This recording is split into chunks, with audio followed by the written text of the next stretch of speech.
So, Namaskaram everyone. This is me and my friend Abhijit. So, we have been talking about astrology and the various concepts associated with astrology for quite some time. We are friends in actual real life. so, what we decided on one of these days that we should spread the knowledge. We should not keep this knowledge up with just ourselves, and we decided to spread it with you guys. So we decided to launch this podcast where we'll be talking about various concepts of astrology and the various and discuss the minute details associated with them. So, hi Abhijit. Abhijit. Hello, Aksh, and namaskar, everyone. So, thank you for inviting me to this podcast. Yeah, Abhijit. So, what are we going to discuss today? Uh, so, everybody in this world is fascinated with desires. Everyone is running after some or other desire.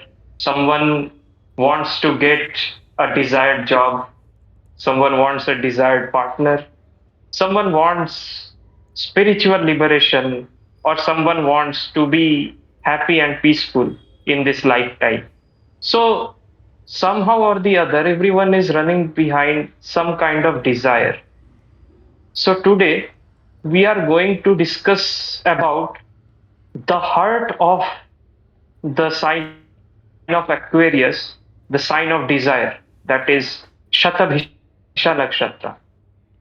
So today we are going to discuss about the properties and the significations of Shatbheesha Nakshatra and how it actually operates in the real world. So, it sounds really very interesting. So, just for the sake of clarity, before we discuss Shadbita Nakshatra, Shatbheesha Nakshatra. I would also like you to discuss what exactly a nakshatra means and how can the audience associate with it.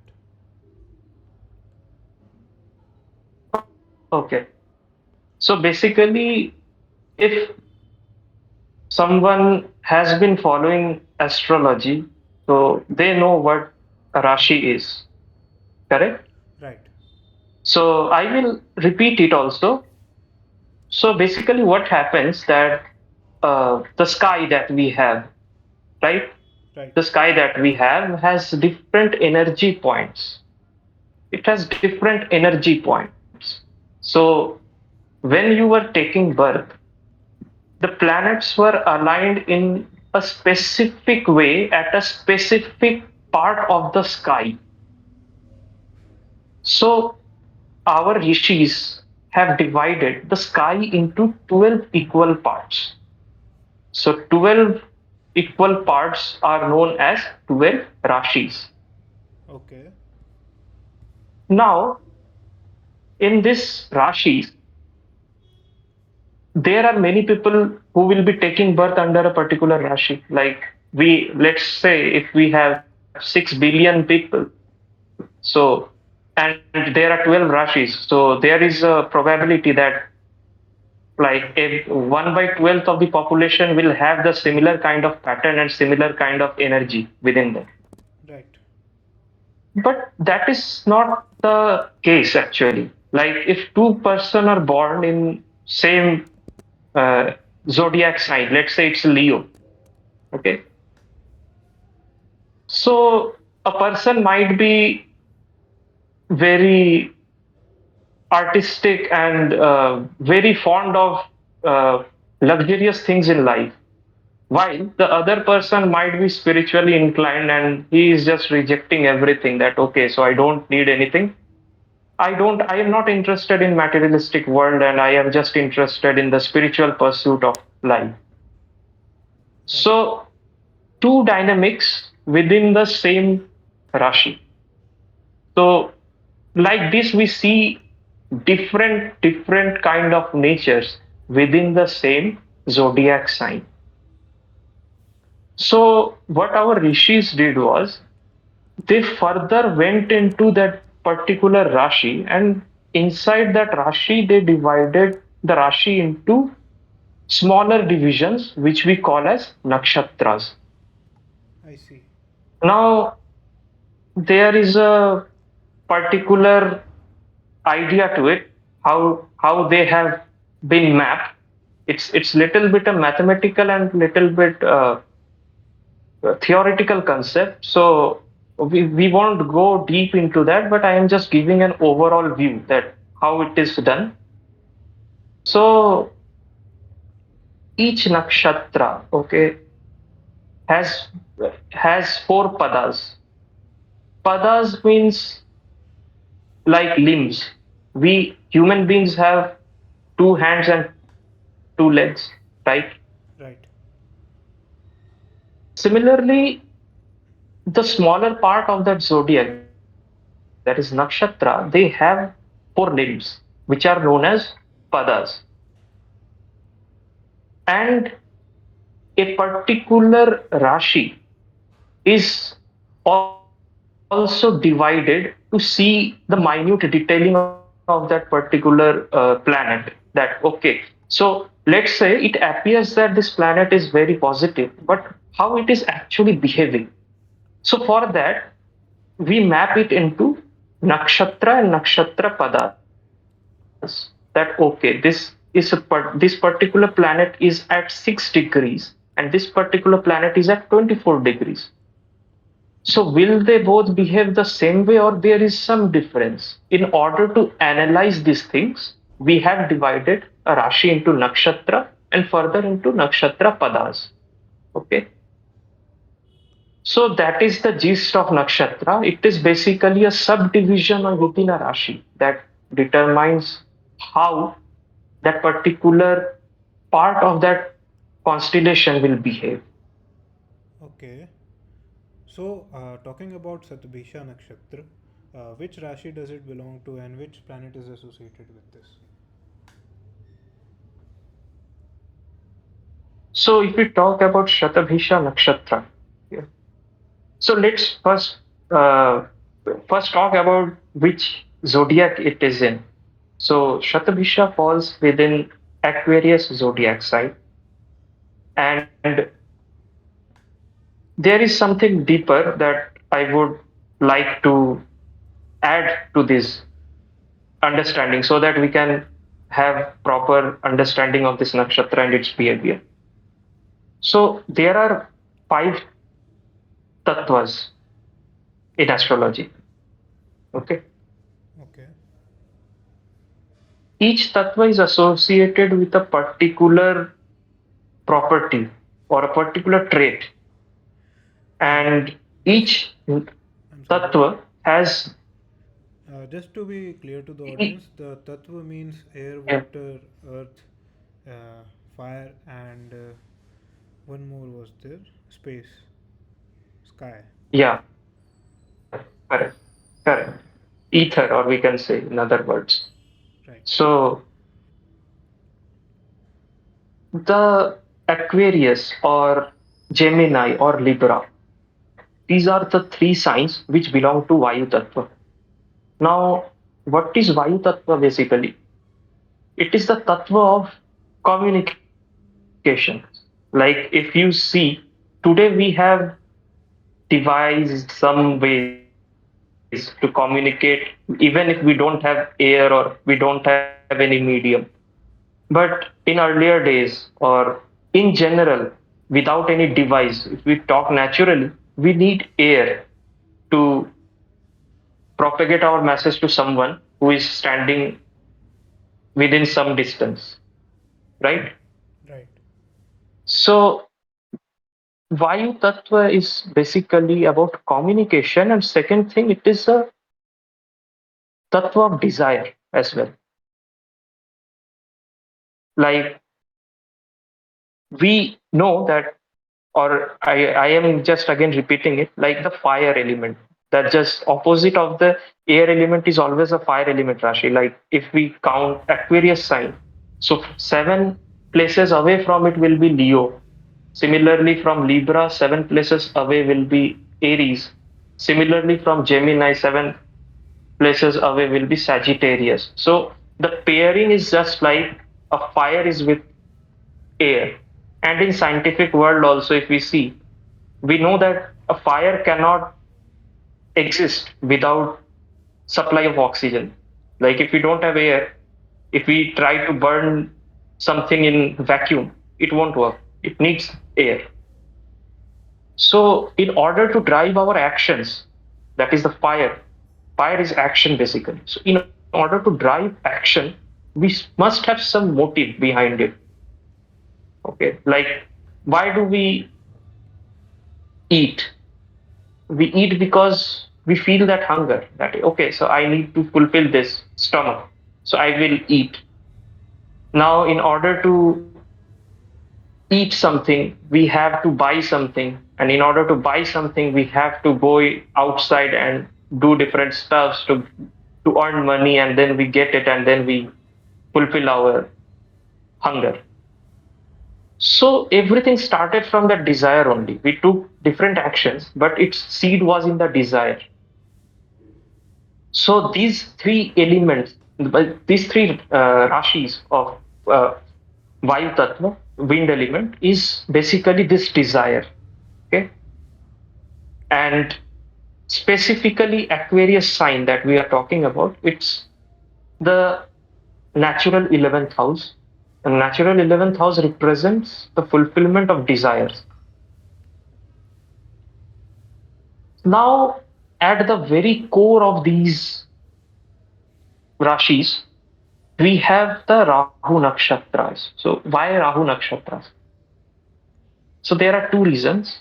Firstly, Rahu represents the air element. And secondly, Rahu is the Karaka for desire. It is the significator of desire. Like sometimes what happens that we are involved in some task and then suddenly we get this urge to do something, to perform or to get something done. Now this obsession or this kind of thought process that okay, I need to do something, I need to do something. This is Rahu basically. So the very seed of the desire is Rahu. That's why in these air element nakshatras, we have the Rahu nakshatra at the center. Now, coming back to Shatbheesha nakshatra, as I said, it is the very core of our Aquarius sign. So it is ruled by Rahu. Okay. But here, Rahu behaves in a different way. It's not like only desire that we will discuss further, but basically it denotes that it wants to get something done. It wants to fulfill something that was not fulfilled earlier. So that's how we can say that this is the heart of Aquarius sign. So, when you say that we want to fulfill something that has not been fulfilled earlier, for example, if someone has Rahu in, let's say, fourth, 10th house, right? So, can I say that Okay. that person has not fulfilled his professional goals in the earlier life, or there is some past karma related to that, and in the current life, his main goal should be like not absolutely based on the D1 chart, but can that give an idea that he or she should uh, put forward his front foot in the area of professional life?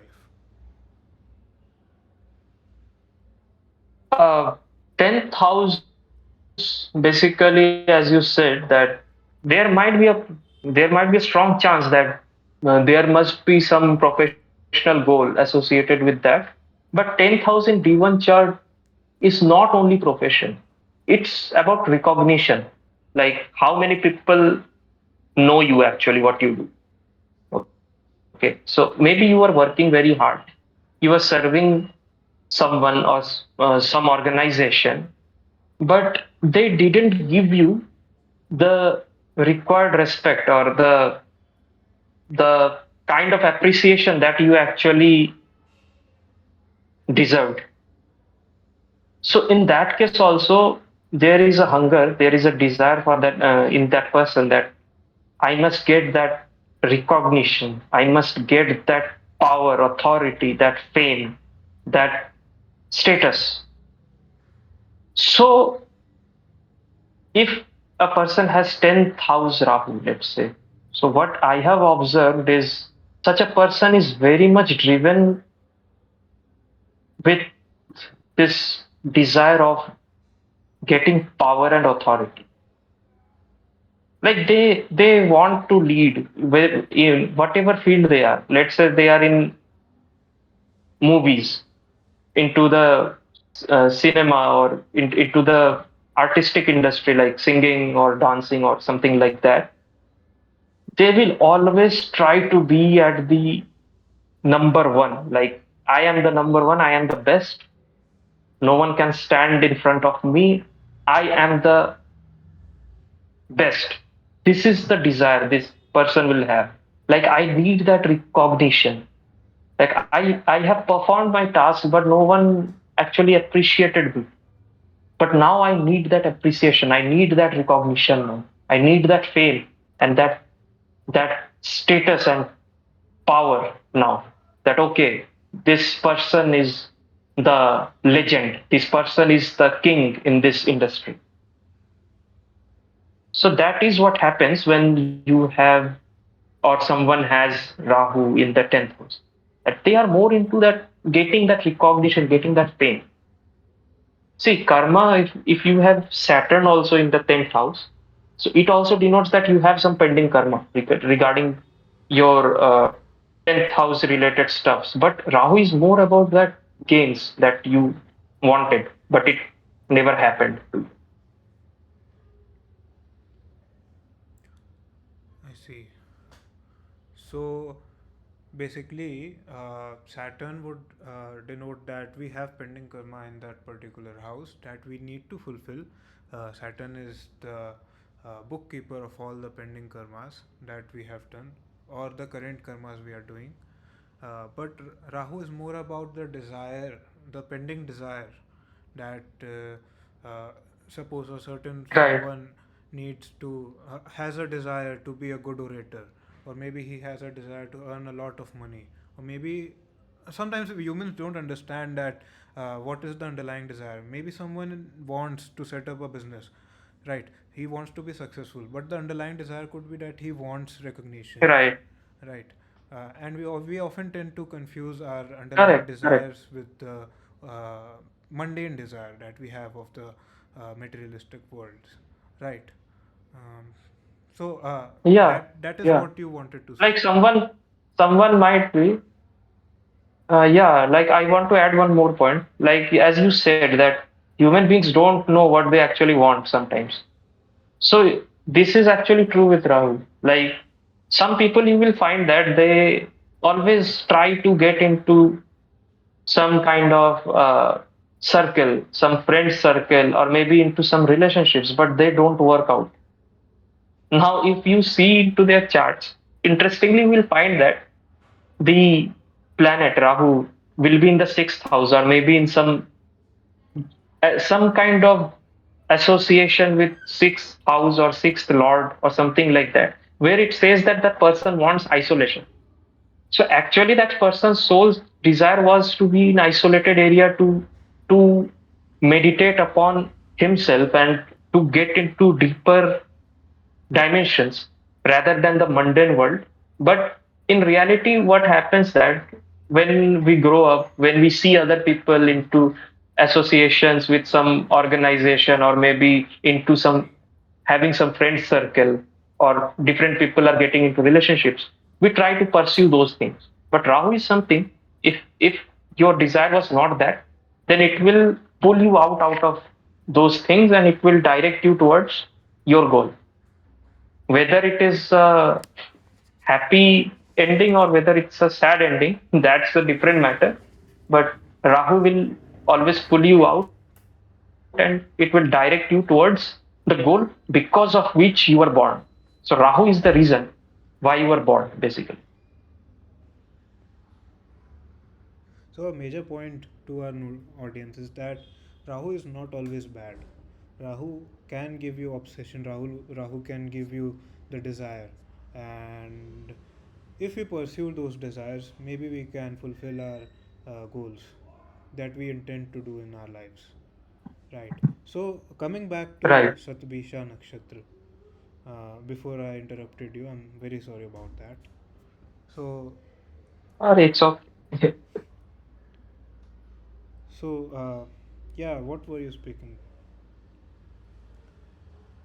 So, I was just giving a idea of Shatbheesha Nakshatra, that it's the heart of Aquarius sign, and Aquarius is all about desires.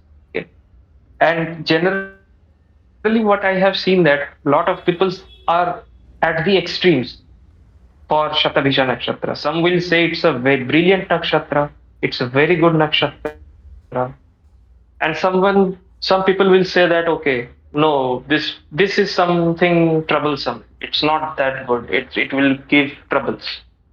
So today I wanted to discuss these aspects of Shatabhisha, like how a planet behaves when it's in a Shatabhisha nakshatra, and how we should see it rather than judging it as a good and as bad, how we should pursue this particular nakshatra.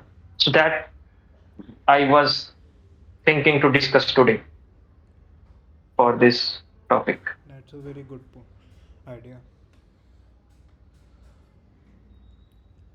So let us start our discussion about Shatabhisha Nakshatra. First, we will quickly go through some basics of Shatabhisha Nakshatra. So Shatabhisha Nakshatra falls within 6 degree 40 minutes to 20 degrees in the sign of Aquarius.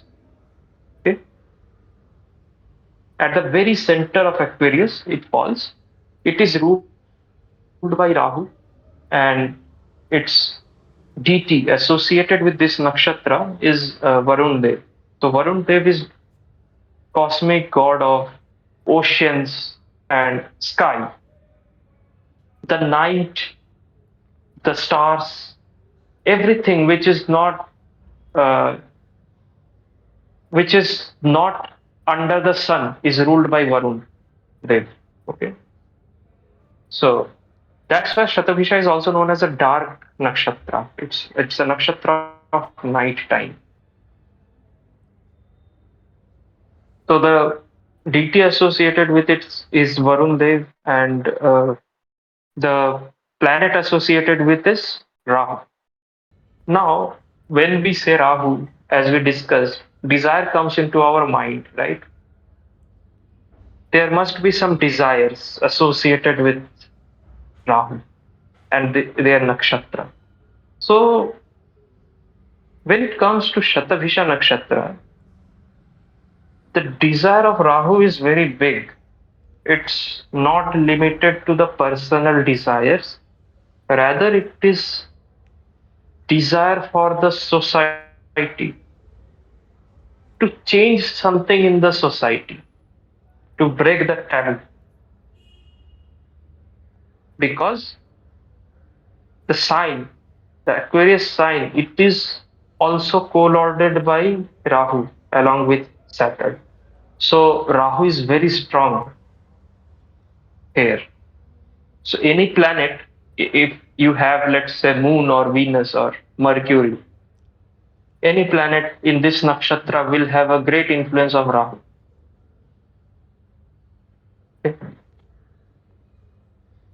So these are some basic points about this Shatabhisha nakshatra, that it's a nakshatra lying within the domain of Aquarius. It is ruled by Rahu.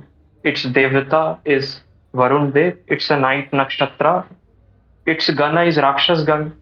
Again, gana Rakshas Gan doesn't mean that this person will have demonic qualities and this person will go and harm someone. No, Rakshas Gana means when you don't follow the rules and you want to break that rule and want to make something different, that is Rakshas Gana.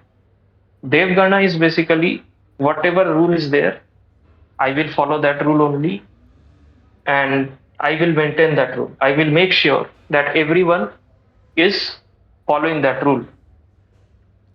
So that is Devgan. And Manushyagan, that is basically, if we go in literal terms, so it has both Dev qualities and Rakshas qualities. So Manushyagan is basically, I will follow the rules, but if some adjustment is needed, then we'll make it happen. So one extreme is I will follow the rules and I will make sure everyone is following the rules. That is Devgan. Rakshas Gana is about revolution, and I just want to make changes. I don't want to follow these things. And Manushya Gana is will have balance. So this nakshatra, this Shatbheesha Nakshatra falls under Rakshas Gana. So unconventional thought process, eccentricity, something unusual, something hidden, mysterious, something which cannot be understood directly. All these things come under the domain of Shatbheesha Nakshatra.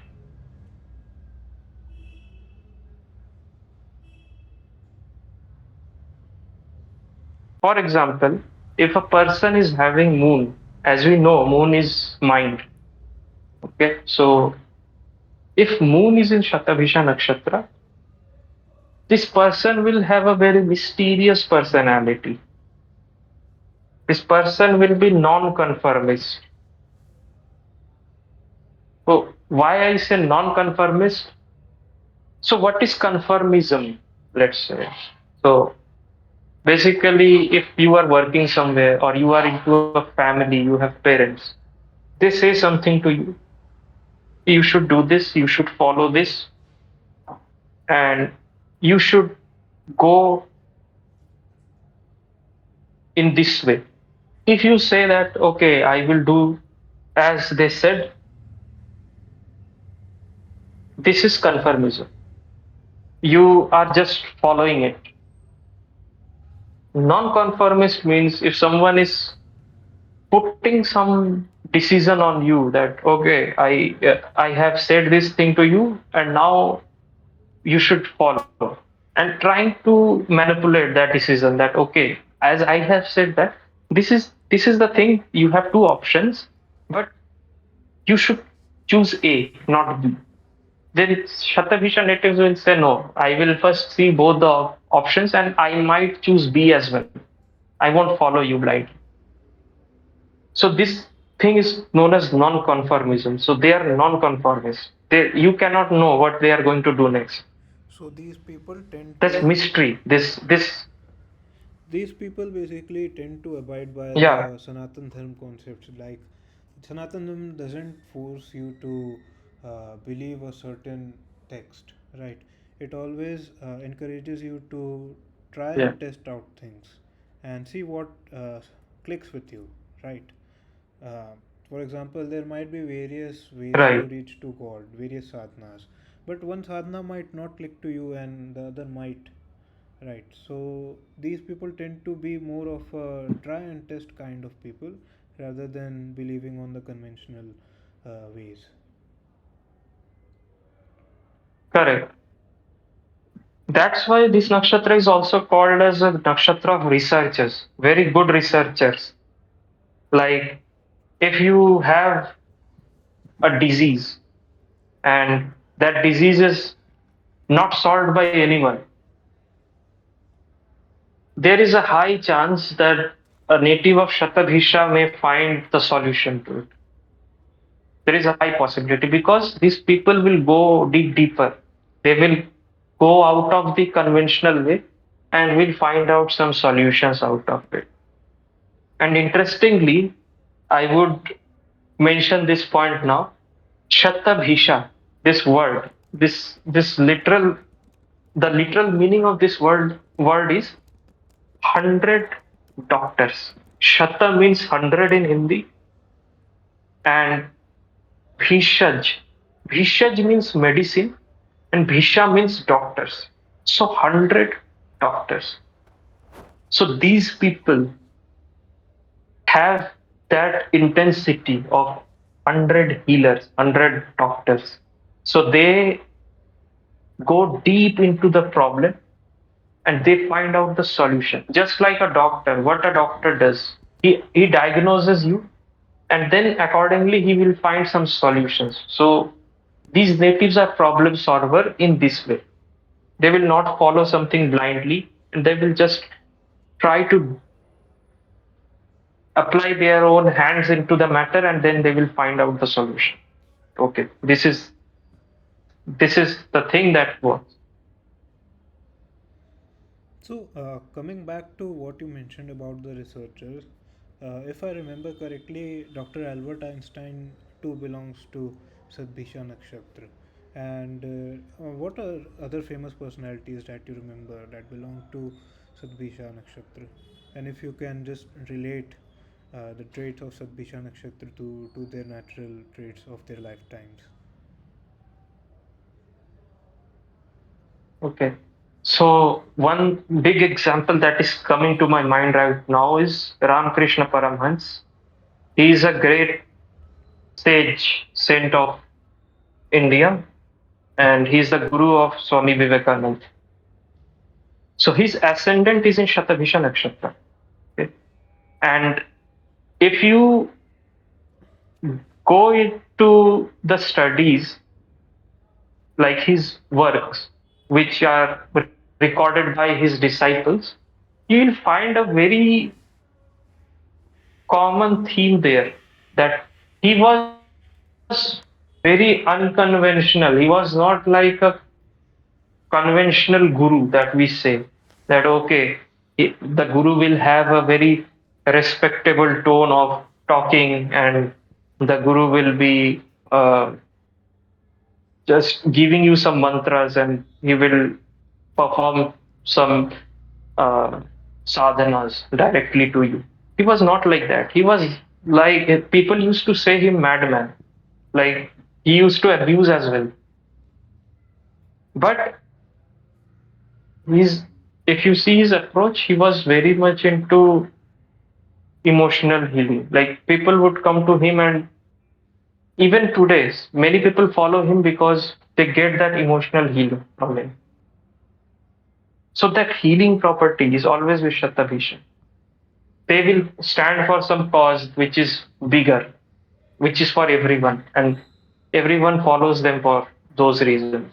Second example, if I can say, it will be the famous artist Michael Jackson. So his, if you see his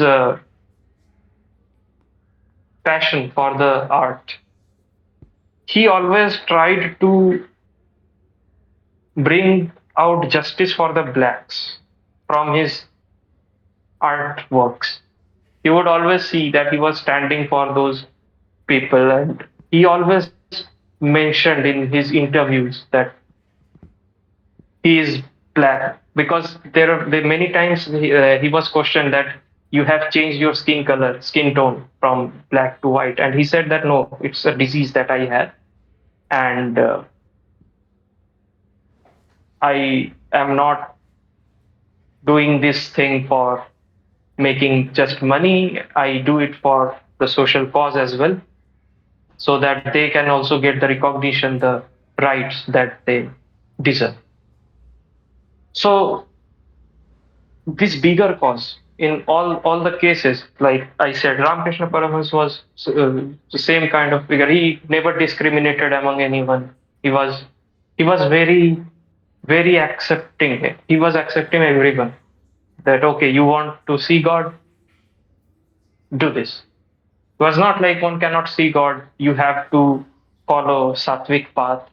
You have to follow a particular mantra or you have to follow a particular deity, then only you will go to moksha, or otherwise you will not attain anything. Okay, he was not like that. He said, Joto mot toto pot. This is a Bengali sentence, which means that the number of faiths all are different paths to the same destination. Even if you are not following my path, if you have some other path which is unconventional, no one is following that, even that path will lead you to that end only where we are going. So he was a very unconventional kind of guru. Similarly, if you see Michael Jackson, today also everyone gives example of Michael Jackson because his art was literally different from everyone. It was not something which was very common. So this unorthodox, unconventional nature is common with Shatabhisha Nakshatra. There are many other examples as well. As you said, Albert Einstein. Albert Einstein had some placements in Shatabhisha, so you can see his intelligence. His intelligence was quite different. It's not common. Um, Talking about Ramakrishna Paramhans, I remember a tale about him Hmm. curing one of his disciples that led to his demise at the uh, end moments of his life. Can you just elaborate on that? Hmm. Hmm. Yeah. So it was at the later stage of his life that one of his disciples, he was not actually a disciple, he was just a follower of Ramakrishna Paramahansa. He came to meet him and he was suffering from a deadly disease. That time there was no treatment for that particular uh, disease. So he came to meet Ramakrishna Paramhans and he said that my life is ending now. I have nothing to do. I can do nothing about it. And um, I just wanted to take blessings from you.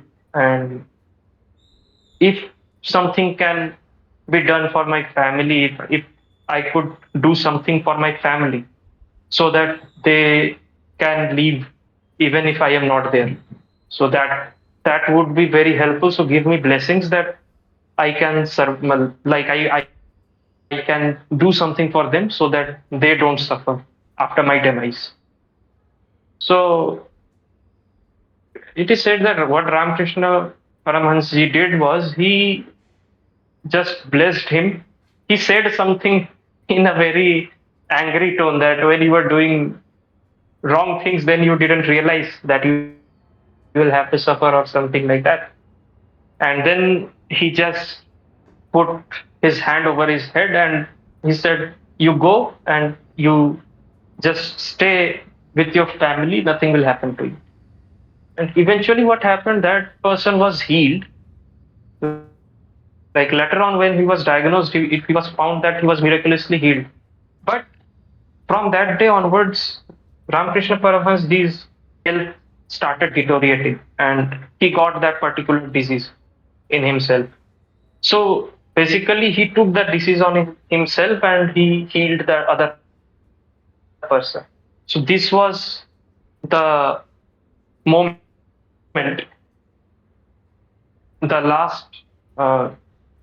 last moment of his life, that he took someone else pain on him and healed the other person. So this healing, again, this healing concept of Shatabhisha comes into this.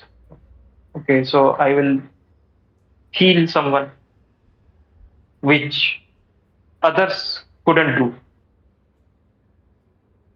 Of course, he had other placements and he was a great sadhak, but this inclination towards healing, this is Shatabhisha Nakshatra.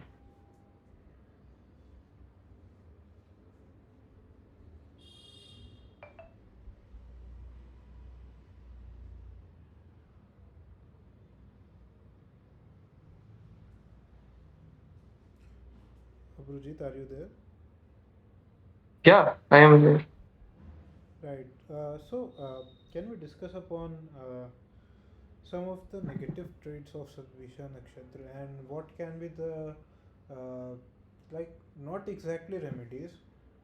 I'm not a believer in remedies, but what exactly are the behaviors that they must avoid to not face the negative consequences of their negative behaviors that come naturally to them? Hmm. So, first thing, this nakshatra is ruled by Rahu. And as we know, that Rahu is not a believer, he is a doer. He won't, if you say to Rahul that this is true, he will say, okay, let me examine this, let me try this, if it's true or not. Like if you have listened to the story of Swarvanu, the demon who took the form of Devatas and went into the queue of Devatas to receive Amrit. And then when Mohini Avatar of Sri Vishnu, when Mohini Avatar uh, found out that this guy is not a Devata, he is a Asur, then Mohini just put out his Sudarshan Chakra and his head was chopped off. So that's how Rahu was born, basically. So The he was the told that, okay, the head. Narayan will give the nectar to everyone. He will distribute it to the Asuras as well, and he will give it to the Suras as well. But Narayan's intention was also that the Devatas should receive it because Asuras were not disciplined. They were doing havoc in the world. Swarabhanu was the only one who identified this thing that this whole nectar is being distributed within the Devatas only. So he wanted to be immortal. So he took the form of a Devata and he went there. And that's how he became actually he actually became a planet and he is immortal because he drank that nectar. So Rahu works in that way. He won't believe you. He will try his things. So when it comes to Shatabhisha natives, now it is said that Shatabhisha natives are very good researchers. They are very good healers. They are very good into occult sciences and everything. Why they are at the first place going into this healing and this business? There must be some reason why they are choosing this path to do something for everyone, to heal some other people. Because Shatabhisha natives, they themselves go through a lot. Now it depends on which planet is there, what things that planet signifies. But if a planet is in Shatabhisha Nakshatra, there will be challenges regarding to that particular planet. For example, let's say someone has moved in Shatabhisha Nakshatra. So the first thing that you will notice in such people will be they have emotional traumas, like in the childhood or maybe in the adolescence age when they were needing that emotional support, maybe from their family members or maybe from their friend circle. Okay, so they were left alone or maybe they were harassed emotionally. That leaves a trauma in them, and that that turns out to be the healer in them because they have faced that thing, so they don't want other people to face them. So then they went in then they go into that healing. So if moon is in Shatabhisha, such people will be very good emotional healers, counselors, very good counselors. They will not say that, okay, you have this problem cannot be solved. You change your mind, otherwise you will suffer throughout your life. All respect to the all the counselors, but this is what happens in today's world. Most of the counselors are saying like this problem cannot be solved. You just assume that this is as it is, accept it, and forget. But Shatabhisha natives will not be like that. They will be like, I know how it feels. I can understand where you are coming from. Now let's do something about it. And then they will slowly, slowly, slowly bring out every pain out of you, and then they will heal you. So this healing ability comes from their own wounds, their own sufferings. So the first thing that the negative thing about Shatabhisha is it gives extreme experiences. Like someone has Venus in Shatabhisha, so you know what Venus signifies. So there might be some secrets regarding relations. No, the person that is liked by the Shatabhisha native might give some emotional trauma again. So such person will be very good relationship counselors. People will come to them to solve their own relationships. But this person, because he has or she has suffered in his own relationship, this person will be a very good counselor in terms of relationship. So the first lesson that Shatabhisha natives should understand that their signification, if any planet is there, their signification will be challenged because Rahu is there, and Rahu's path is not easy. It will first give you trials. Then only you will be able to understand. So the first lesson is you will have troubles, emotional troubles. So be very be very conscious about it that where to expect what, because suffering comes when you expect something from someone else and that thing never happens. Then you start facing the consequences within yourself. So never expect something from someone because you did something. That is the lesson that Satabhisha natives should keep in mind. That if you have done something, if you have affinity for someone, okay, it may be your brothers, it may be your mother, it may be your teacher, it may be anyone. But don't expect them to behave or to act according to your wish.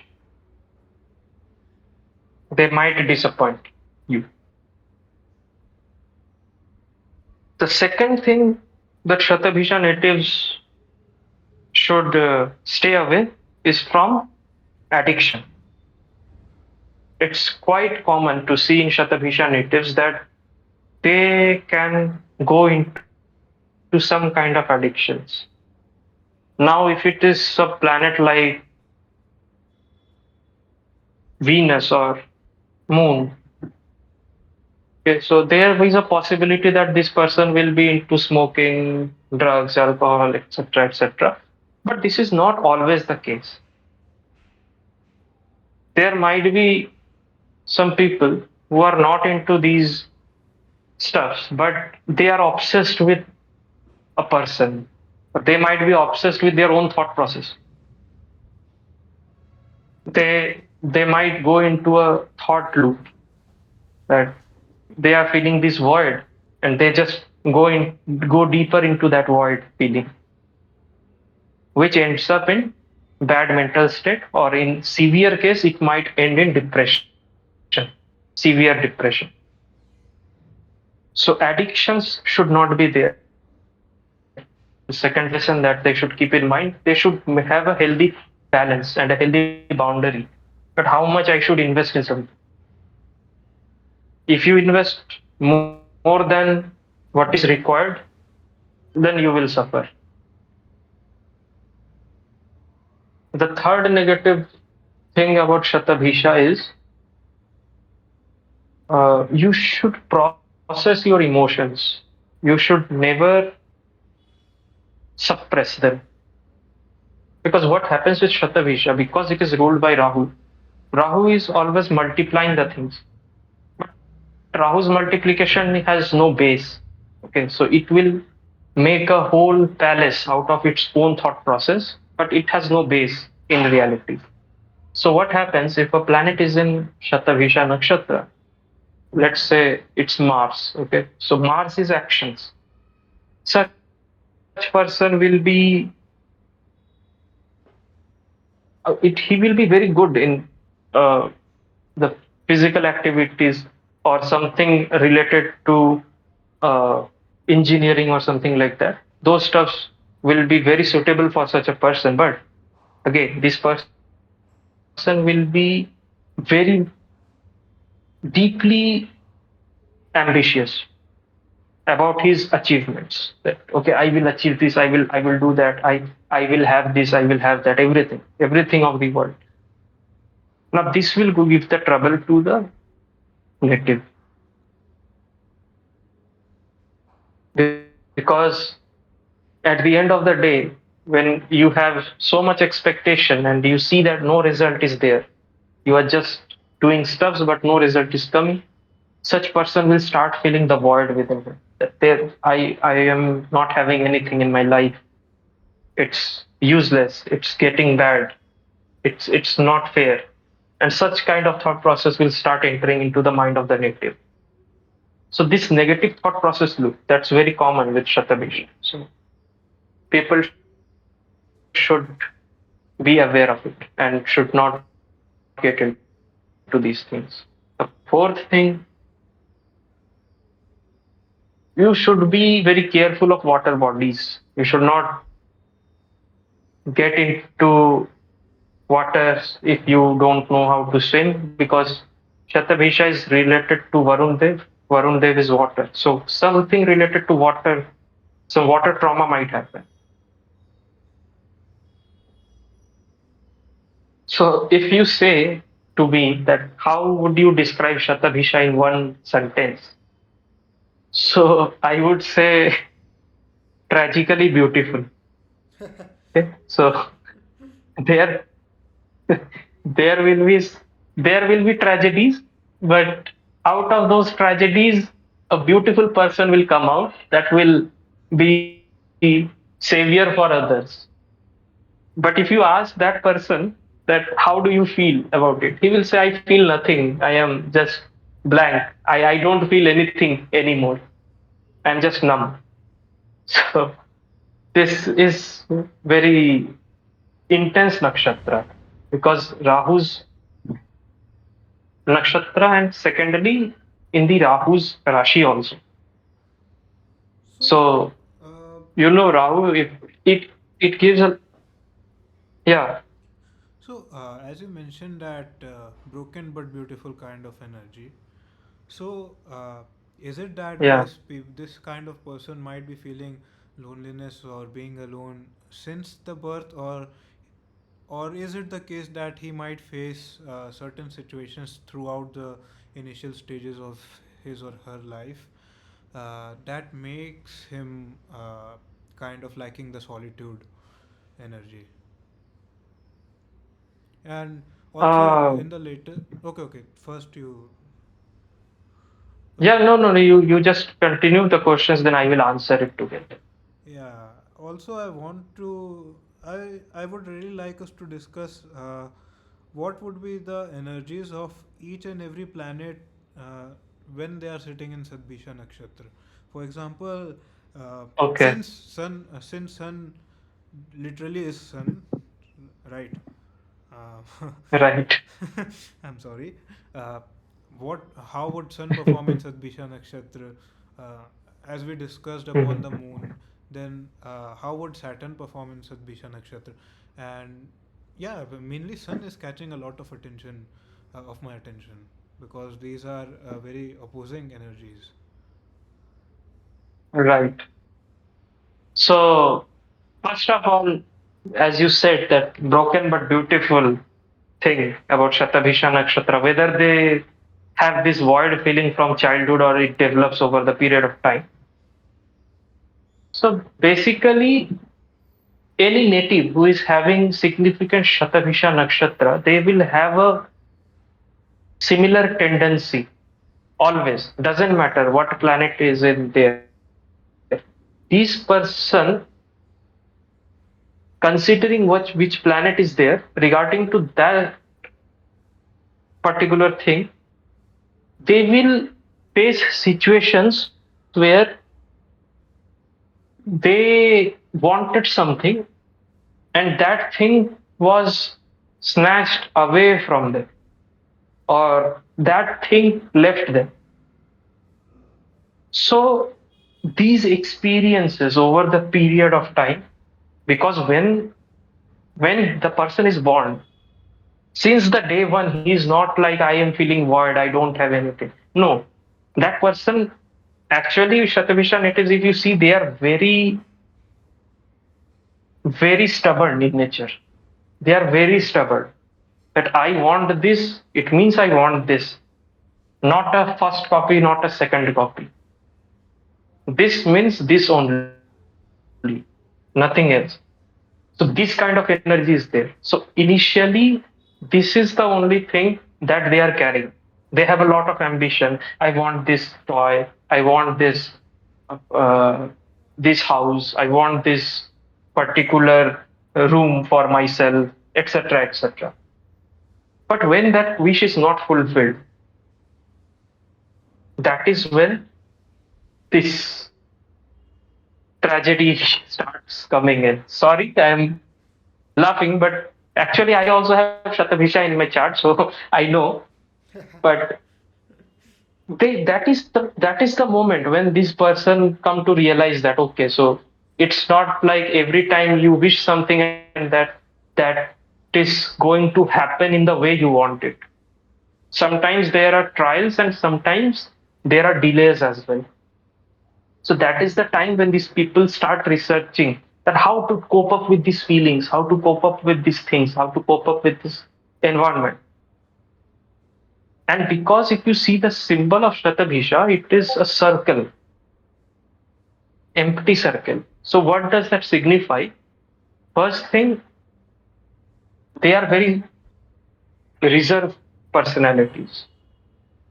Reserved personalities by mean to say that they won't share anything very easily. They won't open up.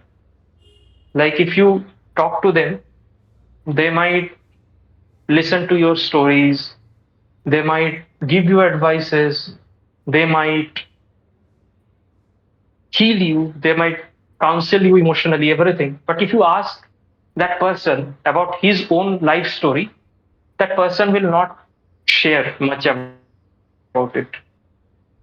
So that is the tendency of Rahu. Rahu is a secretive planet. It doesn't expose itself. A dark energy. So Shatabhisha natives are also like that. They won't open up, but they will keep on researching on these things, how to deal, how to cope. And somehow or the other, they heal themselves over the period of time. And eventually, they start doing good for others. Another example that just come to my mind is Rishi Valmiki. So we all know he wrote Ramayana and he is a very great bhakta of Sri Hari. But if you know his past, then you will come to realize that every saint has a past and every sinner has a future. So actually, he was a robber earlier, was a very dangerous robber. Okay, again, that outcast energy of Rahul. He used to rob other people and he used to perform all kind of criminal activities like robbing other people, looting their wealth, killing other people, and everything. Then one day he was sitting and he was saying Mara Mara Mara Mara, and that Mara Mara became Ram Ram Ram. So this is the story, and then everything transformed for him. So the people with Shatabhisha Nakshatra, for them also this kind of theme is also seen. Like someone may be drug addict or someone may be into some kind of negative habit, okay, or negative thought process also. But over the period of time, they get into that inner enlightenment, and then they start doing positive things for others and for themselves as well. So this is the thing with Shatabhisha. Now, experiences are the major factors that determine how this person is going to be in the future. But if you say that when a person is born, how is a Shatabhisha native? I would say that person will be very stubborn and very hardcore achiever. Like, I want this, I will do it by any way, by hook or by crook. This kind of image. But eventually that person settles down, and then they say that, okay, no, this is not the right way. We should not do like this. Abhijit, Now just the to answer, yeah, yeah, you continue. yeah. So the answer to your second question, that how every planet will perform in Shatabhisha. So I was just going to answer it, but if you have question, you can ask me. I will answer. Then I will move to the planets in Shatabhisha. So I was just wondering if you can tell the audience that how can they determine that which nakshatra has major energies upon them by looking at their chart. Okay, so three focal points are there. The three major focal points are there for your personality. They are your ascendant, moon, and sun. Okay. So what is ascendant first of all? Ascendant is the physical body that you have. Okay. Like, I may have a mind, I may have a soul. I am soul actually, and I have a mind. But if suppose I have no body, then I will how I will experience everything? It's not possible in this material world. So ascendant is very important. The next thing is moon. Why moon?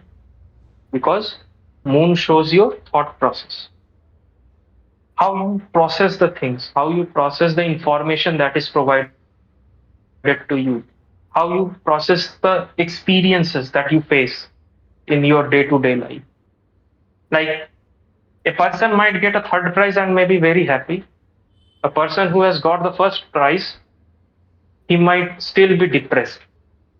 So this is moon, basically. You can make a heaven out of hell and a hell out of a heaven. So moon is very important how you process things. And then you have the sun. Sun is the source, your soul, from where you are coming, what you are actually from the inner core.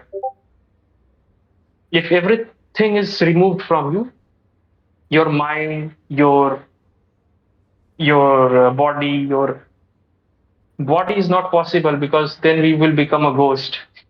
So that, let's not go in that way. But if you have nothing with yourself, like no family, nothing, you are just alone, okay?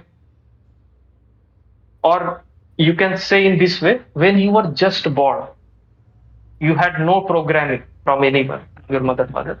Then what were the intrinsic qualities which were there in you? That is your son. Yeah, which the natural abilities, the raw talent, the raw nature of yourself, that is the sun. So see, if these three planets are in conjunction with a particular planet in the nakshatra of a particular planet, or in the karakatva of a particular planet. What do you mean by karakatva?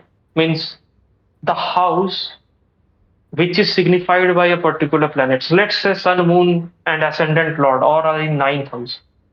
So ninth house is what? Ninth house is basically the house of Jupiter, Gyan, higher wisdom, philosophy, super consciousness, divine energy, God, everything like that.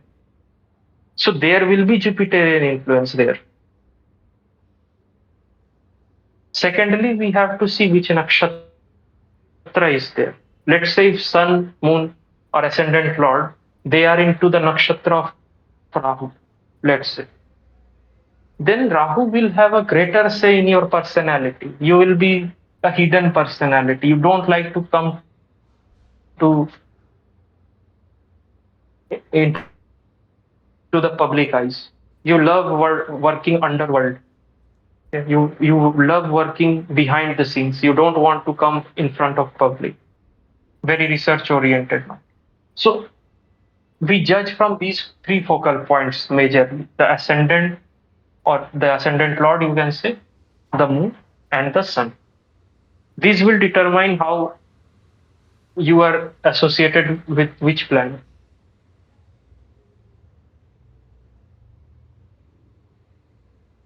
I hope this thing gave you some clarity about it.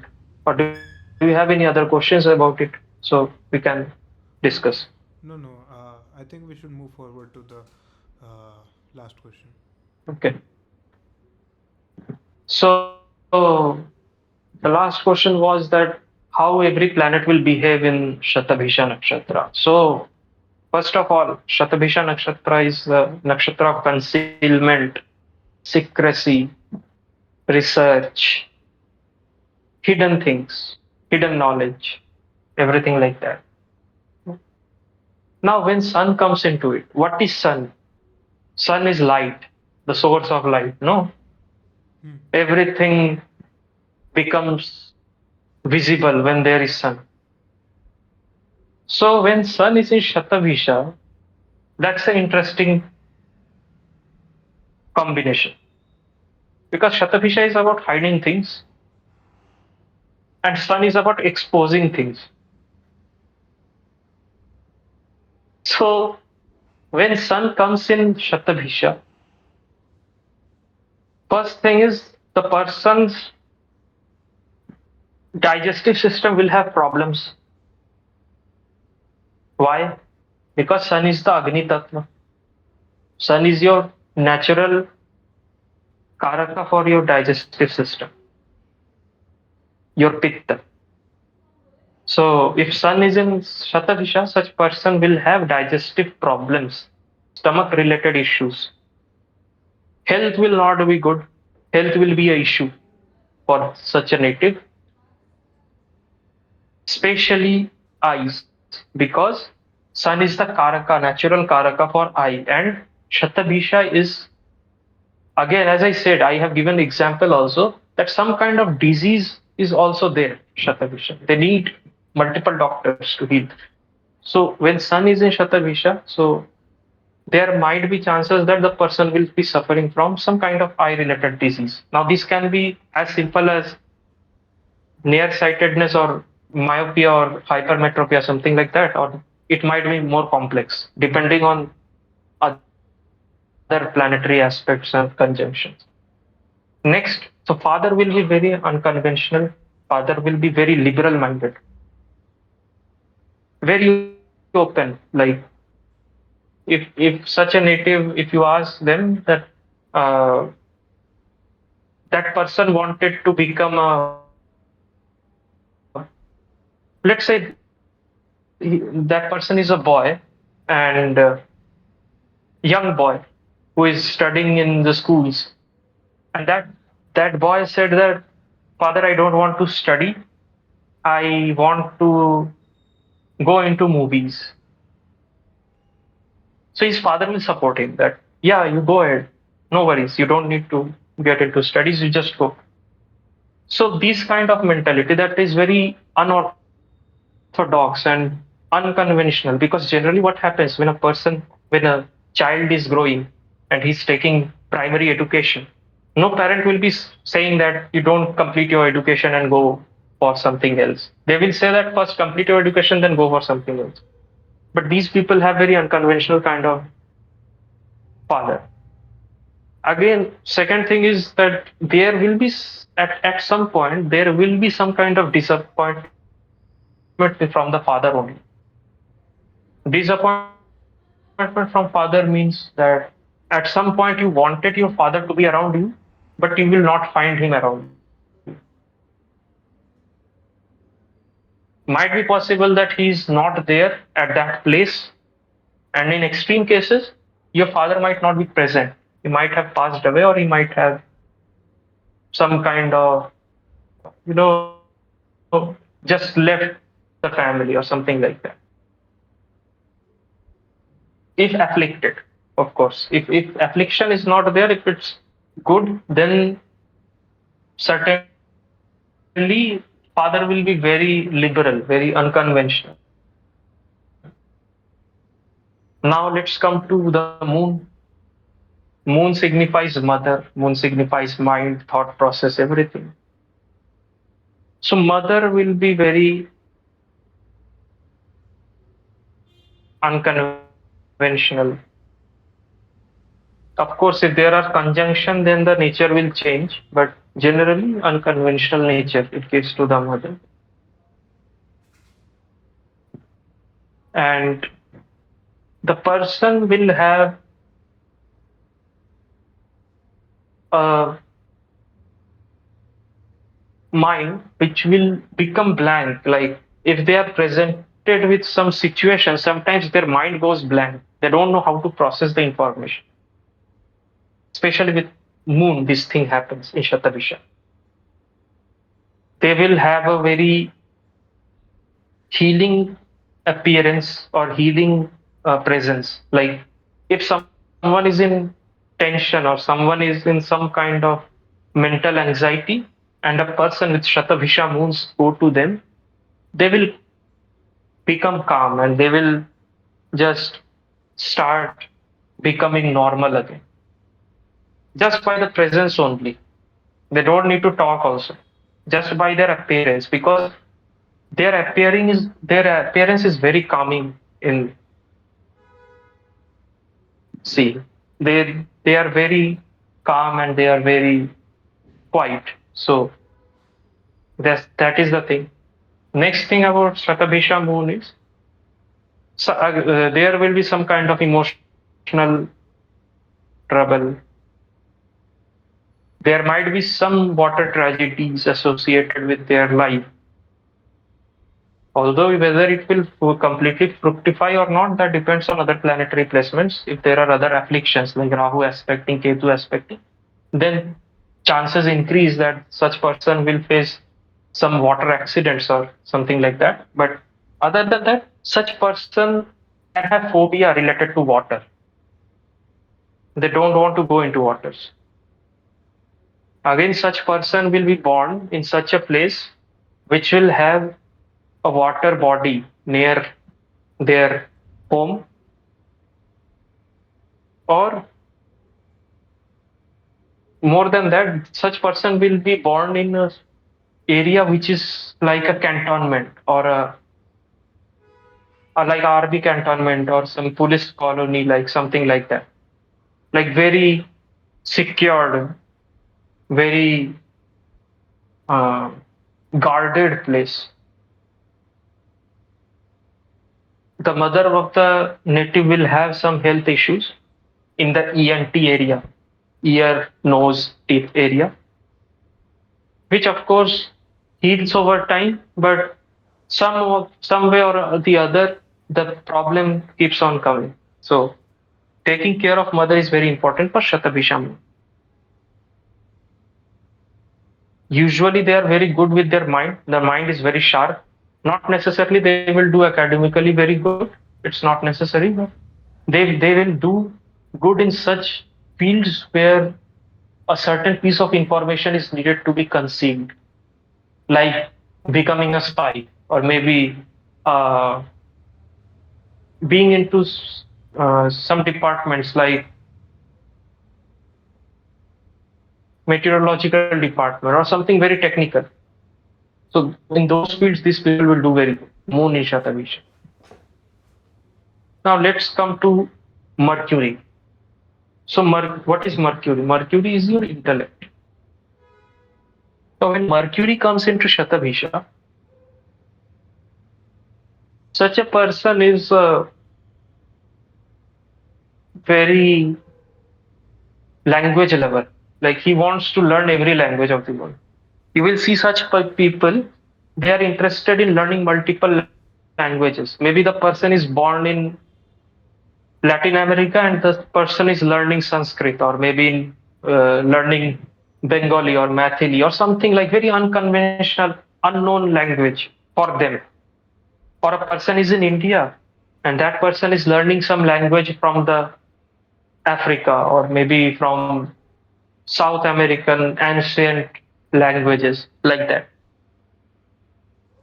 They will have knowledge of multiple languages. They will have research abilities in the field of mathematics, particularly, and in medicines also. They will be very good with, they will be very diplomatic in their speeches. They won't say much, but their speech will be very diplomatic. Like they will be saying a lot of things in a very few words with a very crisp message about it. They don't like beating around the bush. Intellectually very sharp, but sometimes they suffer from overthinking, a lot of overthinking. That uh, how to solve this problem, which eventually leads to slowing down their progress. Because let's say if you have a problem, that you have an equation. Now, if you have Shatbheesha Mercury, such a person will try to find out three or four solutions to that particular problem, which usually kills their time and they don't go to other things which they could have done. So that is the thing. You have to keep check on how much is required. Don't get into too much of analysis that will kill your energy. Now, next is Venus in Shatabhisha. Now, this is a good placement actually, because as you know that Venus is Daitya Guru and Rahu is Daitya. So basically, Guru is in his disciples' nakshatra. But if you we actually underestimate Venus very much. We think Venus is all about luxury and love affairs and everything, which is very lovey-dovey kind of thing. But actually, Venus is a very spiritual planet. So if Venus is in Shatabhisha, such a person will be pure devotee. The heart will be very pure of such individual. It sounds contrasting that in a Rahu's nakshatra, how a person's heart is so pure. But this is the case. Actually, in every Rahu's nakshatra, whatever planet is going, that person is very pure about it. That's why there is a chance that such a person will be misused by other people.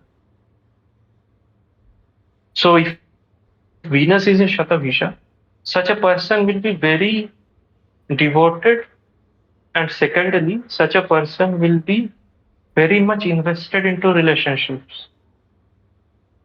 Like they will be very caring. They will take a lot of care of other people. But eventually what happens that they face tragedy in such situations. More, not always, but of course, if the affliction is there, they will face some kind of cheating or some kind of disappointment. Like they expected something. They did a lot for their partner. And when the time came when their partner needed to support them, that time they didn't get the support from their partner. Their partner backed off at that time. So they become very good relationship counselors. Again, such people advices, just know that if the other person is investing in you or not, don't invest a lot of emotions and lot of efforts into such relations which are draining, because they have the habit to get into relations which are very draining.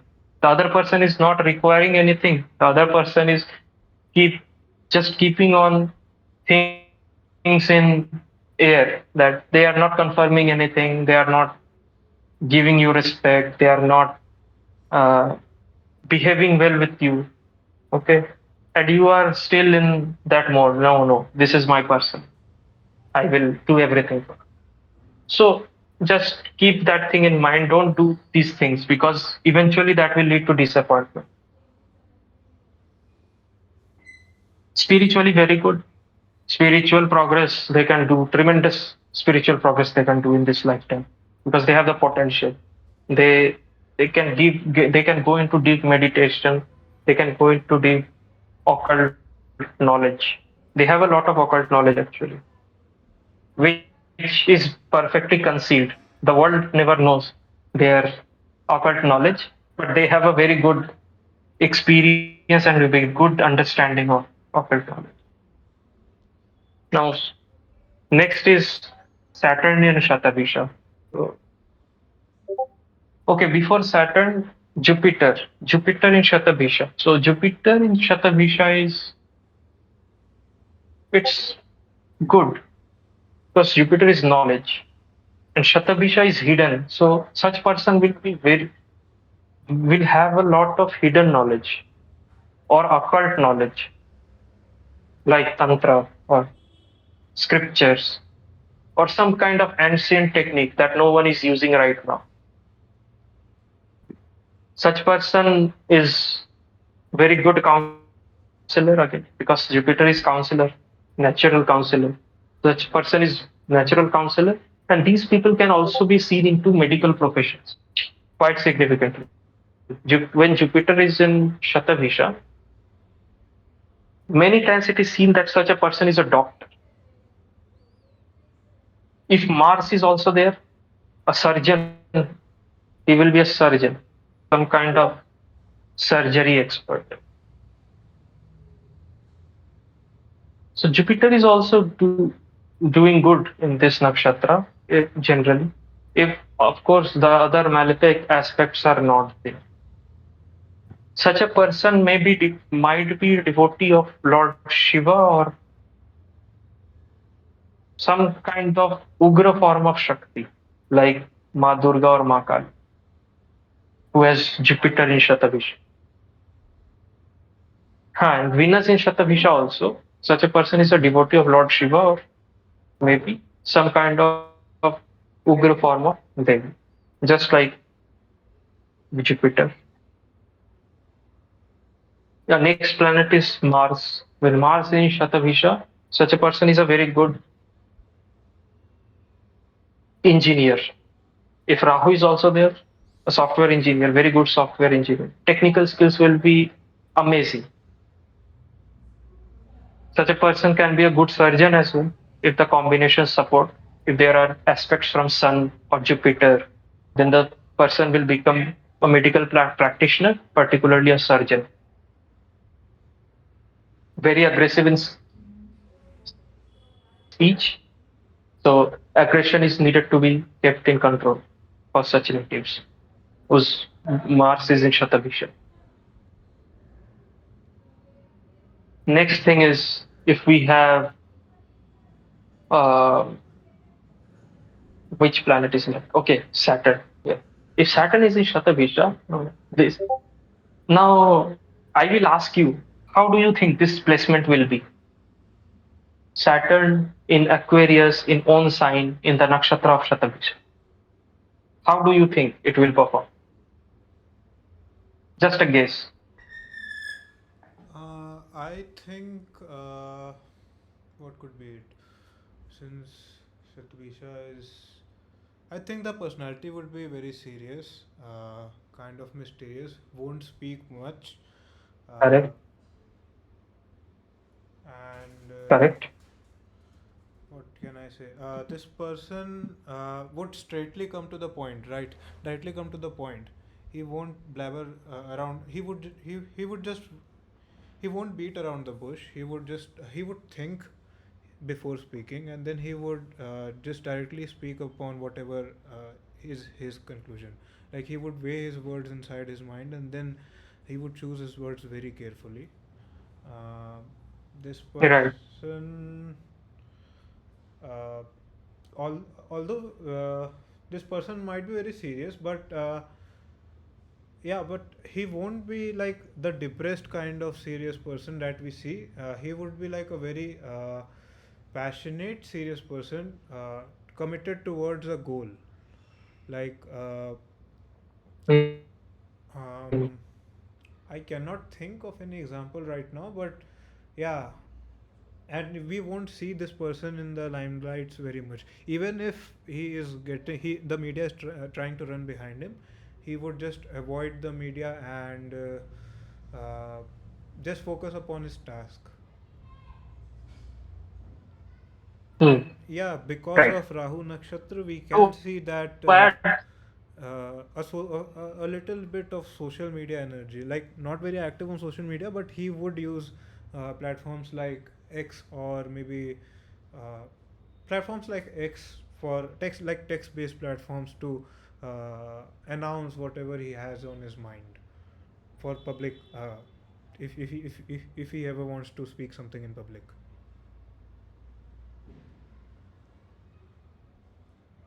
okay. So yeah, it's right point that such a person will be shy. That person will not come in the limelight. But if we say about this placement, that Saturn in Aquarius in his own sign, that means Aquarius Saturn should give a good result there. But it's not actually the case. In this placement, Saturn generally gives you hardships in the matter of materialistic pursuits. Like you will get success, but when you are persevering without any expectation, that is the moment when you start getting the success. Because what happens with such a person, Rahu's nakshatra is always, they have a tendency to, I just want this right now. That is Rahu's nakshatra's energy. While Saturn is a very slow moving planet. Saturn says like, you have to be patient about it. You cannot just blabber around and I will just give you result. No, it's not going to happen like that. You will have to be patient. So what happens with such people generally is they will try to find out some kind of shortcut in their works. Hmm. Like if they are performing some task, they will try to find out, okay, so let's not do this long way. Let's do it. Let's copy paste it, or let's do some kind of stuff so that our effort gets reduced. But this leads to failure. Eventually, what happens? They again have to start it from the root, and then they again have to make the whole thing. So such people should be aware of their tendency to get into shortcuts. When Saturn is there, no shortcut. You have to take the long process. But if you follow the long process, then this placement can give you tremendous wealth. And the wealth that remains with you, because Saturn, whatever Saturn gives, it will remain with you for Hmm. a long period of lifetime. If it gives you sorrow, it will remain with you long for a long period of time. It won't go easily. If it gives you disease, that will also continue for a long time. Or if it gives you success, that success will also be very long. Like, have you ever seen such artists or some personalities who have struggled a lot? Like, let's take an example, like Rajnikant. He was a bus conductor and he struggled a lot in his initial years. But eventually, what happened? He became a superstar, and now he's worshipped. He's like a god for some people in South India. They worship Rajnikant, and he has created a legacy. So That kind of success is given by Saturn. But again, the only precaution this placement is requiring is that you should not pursue shortcuts. You should always follow the process of Saturn, go in the long run, and then the success will be yours. More than that, as you said, that uh, social media they use, yeah, correct. And there is a chance that they might get into some kind of uh, some some kind of wrong information or some kind of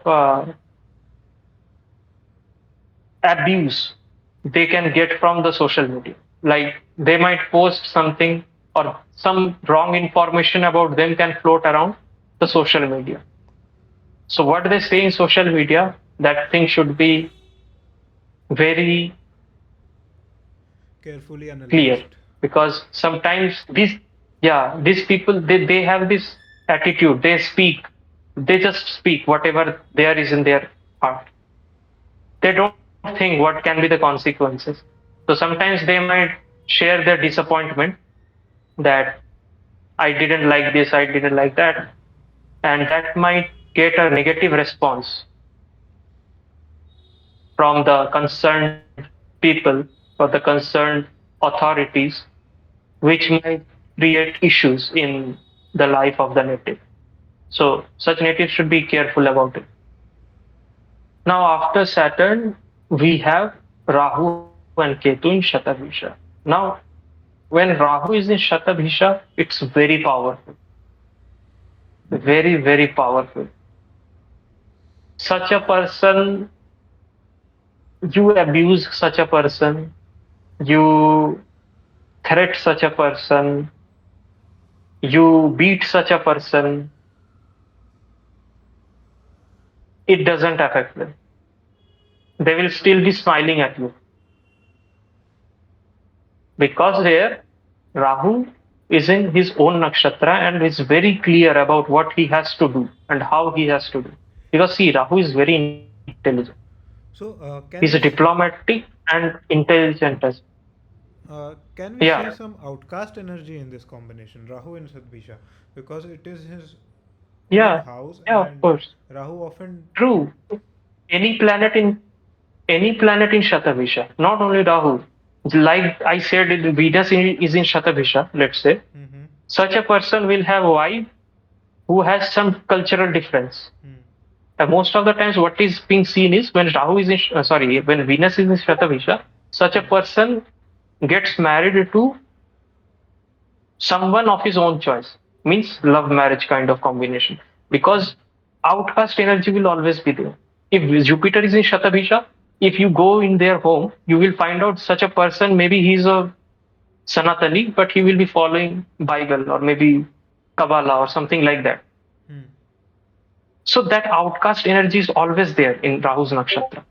So as you said, if you have Rahu in Shatabhisha, such a person will have that outcast energy. Such a person will not be a very good suit for government services or government related policies, because he will always have this inner urge to make changes. He will not be satisfied with it. He will not be uh, having that comfort in that direct path. Such a person will always look for some kind of unconventional, untraditional, unknown territory. They will always be interested in some kind of unknown territory. That okay, this path no one has traveled, I will travel this one. So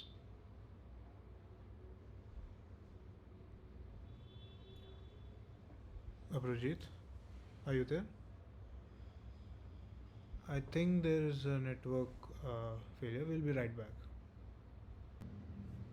So I'm very sorry. There was a network issue because of which uh, we could not hear Abhijit. We could not hear his voice. So he's back with us.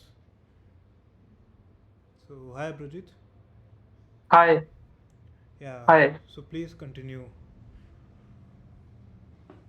Okay, so we were doing Rahu in Shatabhisha. So Rahu in Shatabhisha is a very unconventional energy and it doesn't like straight paths. So of course Rahu is very strong here. And if it is in a good dignity, what I mean by good dignity is like if it is a favorable house of its own, like in the 11th house or maybe in 10th house, it will give a lot of success. It will give a lot of name and fame. But the condition is that you have to get out of your comfort zone and you have to get out of your limited boundaries, which will be challenged in this placement because Shatabhisha, as I said, it's a round circle. So they have their own boundary. But Rahu has this nature of breaking the boundaries. So if they follow their heart, they will be successful. Now, next is Ketu. Now, Ketu and Shatabhisha, they are very spiritual, very introvert nature. They don't like to talk much. They have some ego related problem as well, generally. Like if you start showing that I have this, I have that, I have this, they might get disturbed very easily. They just want to follow their own path. Like I want to be spiritual. I don't want that much success in material plane. I just want to be spiritual and I want to do my own stuffs. I have a small room, a small home, and I am satisfied. But generally, what happens with such people is they will start doing things in this way, but eventually they will realize that life is not all about holding on to the things that you thought were your comfort. You have to get out of those things. You have to go to the unknown territory because Ketu generally has a tendency to hold on to the things that he knows. In general, we when we see a chart, we say that wherever Ketu is placed, it means that is the territory that you have already won in your past life. So Ketu generally doesn't require much things, but Shatabhisha, as it is a nakshatra of Rahu, and it is spiritual as well because as I had discussed that there are some kind of difficulties that this nakshatra faces because of which they go into spiritual path. So when Ketu is there, such a person will be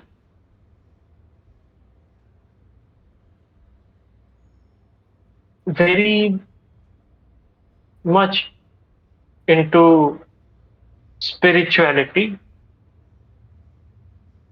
will leave his hometown or home, specifically wherever he has been born. Such person will not live there for a long time. Such person will have to leave that place. Such person will be actually forced into such situations where he will have to make public appearances. For Rahu, it was opposite. For Rahu, he will be working on his own in a secretive place or maybe in his own domain. But when Ketu is here, such a person will have to make personal appearances and he will make mistakes. Like he will go into the public, he will talk something, people will not back him. They will criticize this person. But eventually that will lead to his success. Such person will have to leave his home. So I think we have covered all the planets. Shatabhisha Nakshatra. Right, and I also feel that If you have while any, Rahu and Ketu yeah, are opposites, the opposing energies, one is about obsessive compulsive nature, and the other is about spirituality and leaving everything behind. Still, I feel like yeah, Satbisha somehow complements the energy of both Rahu and Ketu. Although Ketu might face some Mm. difficulties in the initial stages, but uh, it somehow creates a surrounding that complements the energy of Ketu and adds to it adds to the environment, which fulfills the goals of Ketu. Correct. And Correct. Because see, Rahu and Ketu are one body only that are separate. So there will be complementing energy always. Like when we talk about Shatbheesha Nakshatra, its symbol is horse, female horse. And as I said, it's a Rakshasgan Nakshatra and it has healing ability. It has a twin Nakshatra also. Twin Nakshatra means just like this Nakshatra. And that is known as Ashwini Nakshatra, which falls in Aries sign and it is ruled by Ketu. So the same healing ability, the animal is also same, horse, but that is a male horse and Shatabhisha is a female horse. So healing ability is the same, the experiences will be the similar kind of similar nature. In Shatabhisha, it is a more mature kind of thing, but in Ashwini, because you are starting the journey again, so it will be of a more of a quicker pace. So as you said, the point that complementing energy is always there. That Rahu and Ketu are complementing each other somehow or the other way. So that's very true.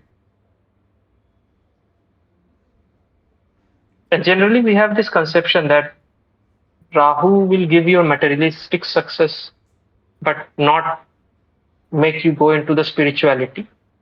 And Ketu will make you spiritual and will just totally cut off you from materialistic possessions. But that is not actually what happens. Like Rahu's placement will determine whether that person is into spirituality or not. Like in Ramakrishna Paramahansa's chart, Rahu is very well placed, exalted in Taurus in fourth house. Okay. So, but he was completely spiritual. He was not into any materialistic desires. So Rahu can lead you to the spiritual desires as well. But one thing is confirmed, whether it's Rahu or Ketu, they are intense energies and they will make you do something which is out of the normal path.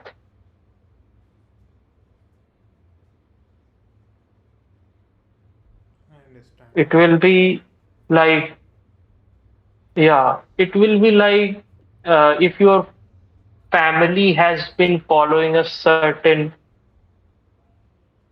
kind of work. And let's say if you have Rahu and Ketu in the 10th house. So there is a high chance that you will do something which no one in your family has ever done, which no one in your community or in your place or in your locality, whatever dimension you want to add, it will be unique from everywhere. Like usually you will see in the chart of revolutionaries who have been freedom fighters or who were involved in some kind of revolution society in the society, some kind of revolution in the society. They will have Rahu or Ketu in the 10th house somehow. So they bring the change in the norms and rules.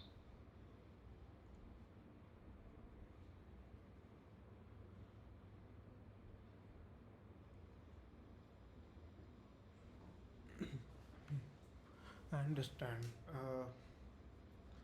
So yeah, I'm over with all of my questions. Do you have anything in addition to what you stated to add on to our audience? So most of the points that I actually wanted to discuss about Shatabhisha, I have already covered, like what are the planetary placements, how it will behave, what are the nature and traits of Shatabhisha, everything. But what I will say about this nakshatra is It's a mysterious nakshatra, and if you think that this will be positive nakshatra, then you will see the negatives out of it. And if you just assume that it's a negative nakshatra, then you will see the positives out of it. So basically, it's a mysterious nakshatra. It's a powerful nakshatra, of course, and you always need to handle it with care. If you have certain planetary placements in Shatabhisha Nakshatra, always be rooted to your core with regards to that signification. That will help you in your life. So that was all that I wanted to add onto this. Okay, thank you so much, Abhijit, for doing this podcast and sharing your knowledge with all of the audience. We'll be there with another episode of discussing about maybe uh, some other planet. Maybe we can talk about Venus in one of the episodes because people generally tend to associate Venus with luxuries of life, but when it but it often leads to, but sometimes it also leads to vairagya and salvation. Right, so we can Right, discuss upon that in another of right. the in one of the episodes, or we can also discuss one of the nakshatra. Sure, Sure. So yeah, sure. stay It was tuned. wonderful. So audience, stay tuned to our channel, and we'll be right back with another episodes with discussing about something else. Thank you so much for tuning in, and you. Thank you so much, Abhijit, for being here. Thank you. Thank you so much, Akshan. Thank you, everyone, for joining to this podcast. Thank you.